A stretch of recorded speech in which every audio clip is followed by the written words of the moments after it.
ezotina te soki kosika na yo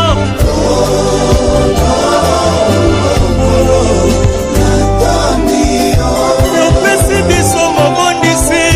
abondisi motema na biso lelo tosiki na kati na mokili oyo ya se tika toyeba matondi.